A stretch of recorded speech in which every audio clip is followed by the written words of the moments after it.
Lampir. Anak buah Mak Lampir menebar petaka di sini. Katakan, apakah aku perlu membuka tutup tabir di sini?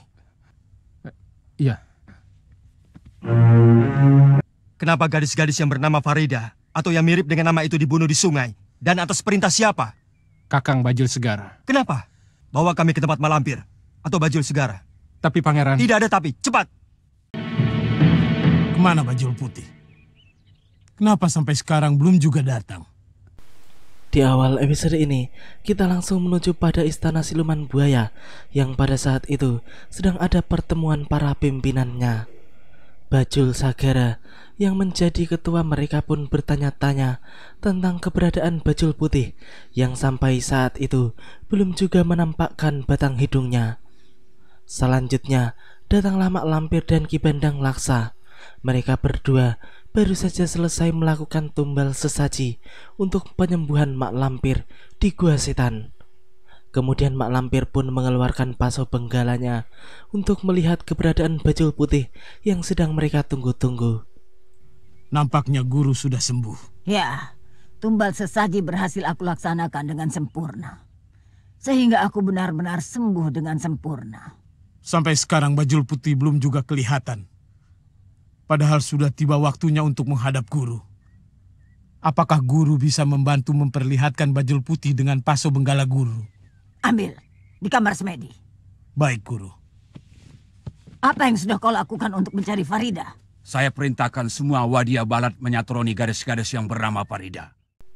Salah satu siluman buaya itu kemudian melaporkan tentang hasil kerjanya yang memerintahkan seluruh pasukan mereka untuk menangkap dan membunuh gadis-gadis yang bernama Farida. Walaupun hal itu jelas-jelas tindakan yang sangat bodoh, namun Mak Lampir pun tetap senang karena hal tersebut termasuk ke dalam kategori sebuah kejahatan yang sesuai dengan misinya berada di muka bumi ini, yaitu untuk menegakkan angkara murka. Tak lama kemudian, Bajul Sagara pun datang dengan membawa paso benggala Mak Lampir. Kurang ajar. Bajul Putih tertangkap pemuda itu. Aneh. Bagaimana Bajul Putih jatuh ke tangan Sembara? Tangkap Sembara, rebut senjatanya. Baik Lampir, kami akan lakukan untukmu. Aku akan membantu kalian. Ingat keadaanmu Lampir. Kau baru sembuh. Aku tidak ingin terulang kau kambuh lagi. Kau tinggal saja di sini. Biar kami yang akan bereskan mereka.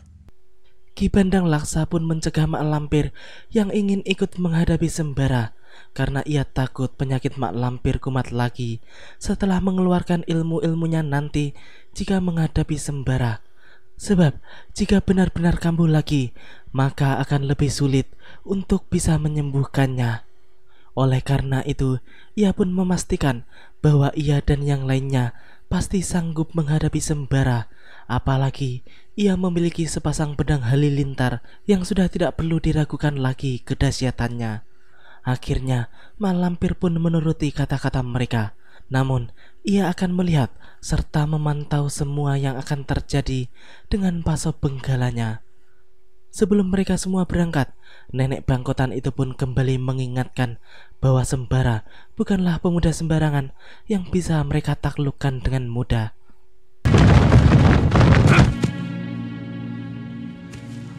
Celaka Bara.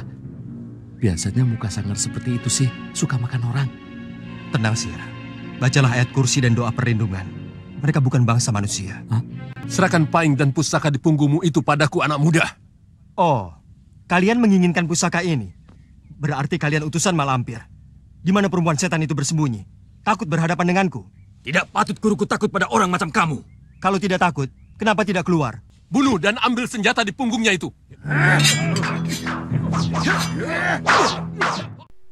Akhirnya, terjadilah pertarungan besar di antara mereka.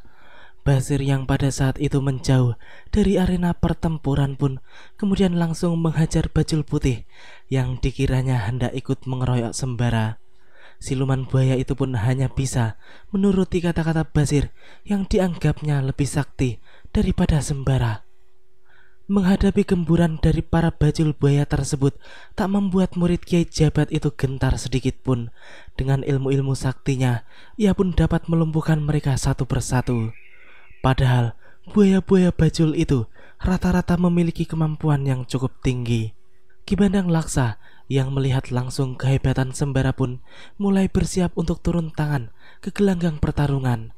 Ia pun terkejut melihat Sembara yang masih muda namun memiliki ilmu kanuragan yang begitu tinggi.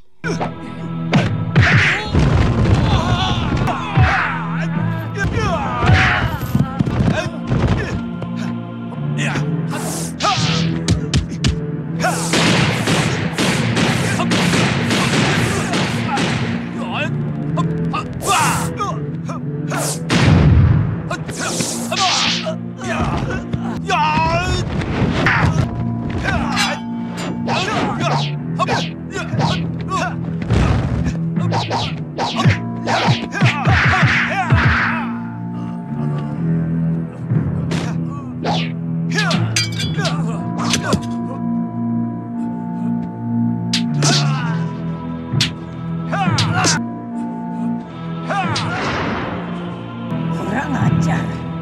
Jahanam. Dia bunuh Kakang Bandang Laksa.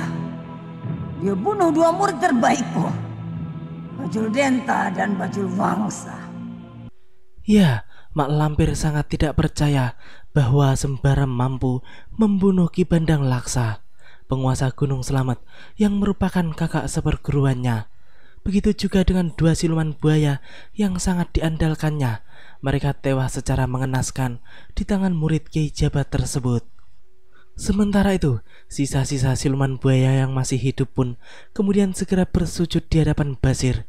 Mereka pun masih berpikir bahwa Basir lebih hebat daripada Sembara, sehingga mereka lebih takut kepada Basir daripada dengan Sembara. Si gendut lucu itu pun tidak menyanyiakan kesempatan baik itu. Ia pun mengerjai para siluman buaya tersebut dengan cara menakut-nakuti mereka. Untung saya tidak sempat turun tangan. Tahu? Tahu apa? Tahu apa? Tahu kalau Ndoro tidak sempat turun. Turun ngemplang jidatmu. Semilik itu. Sama Ndoro nunjuk-nunjuk.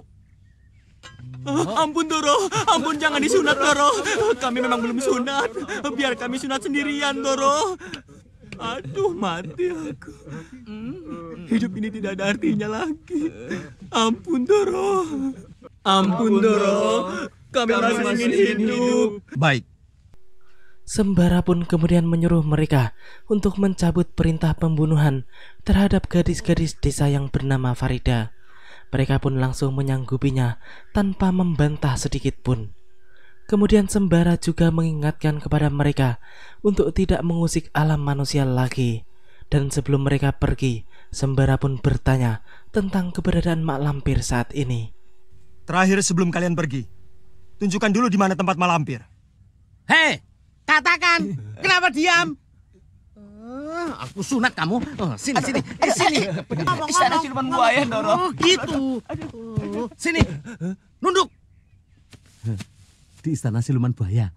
Ayo kita cari sih. Ya. Nih, buat tebak pohon. Setelah mendapat keterangan tentang keberadaan Mak Lampir, Sembara pun cepat-cepat mengajak Basir untuk segera meninggalkan para siluman buaya itu. Sedangkan Mak Lampir yang sedari tadi menyaksikan percakapan mereka dengan paso benggalanya pun kemudian menjadi marah besar karena para anak buahnya itu membocorkan rahasia keberadaannya. Ia pun kemudian memutuskan untuk pergi dari istana siluman buaya sekaligus mencari tahu keberadaan Farida. Di saat itu, Basir dan Sembara pun telah sampai di Gua Setan, tempat di mana Mak Lampir mengadakan upacara sesaji. Namun, di sana mereka tidak menemukan siapa-siapa dan hanya disambut oleh jebakan-jebakan rahasia Mak Lampir.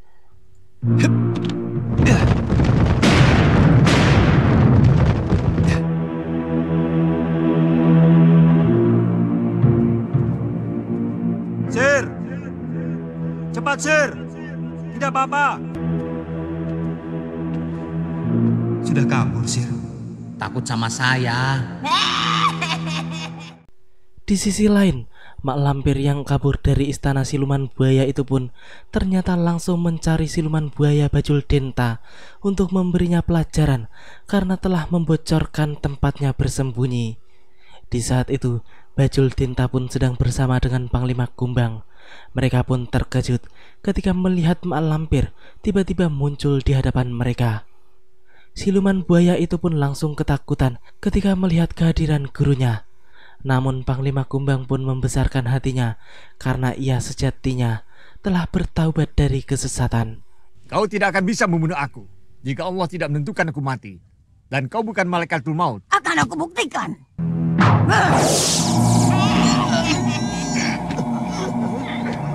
Kini aku makhluk yang bisa mencabut nyawa. Dan akulah malaikatul maut bagi kalian.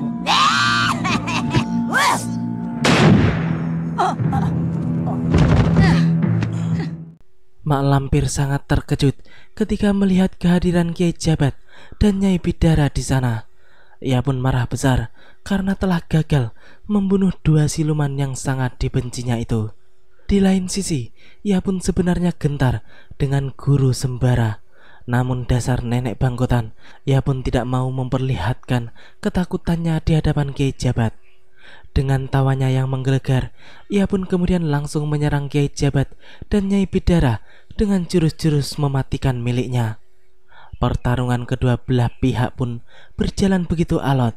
Namun hal itu tidak berlangsung lama, karena selanjutnya dedengkot aliran sesat itu pun langsung menerima serangan mematikan dari keduanya.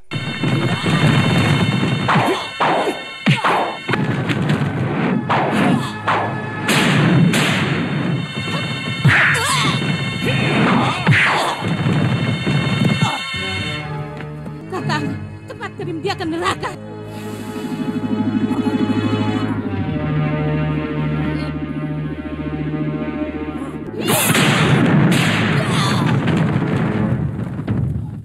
Kurang ajar. Dia kabur, Bidara. Dia berusaha menghindari ajian sapu jagat, Kakang. Demikianlah alur cerita di episode kali ini. Nantikan kelanjutan kisahnya di episode yang akan datang.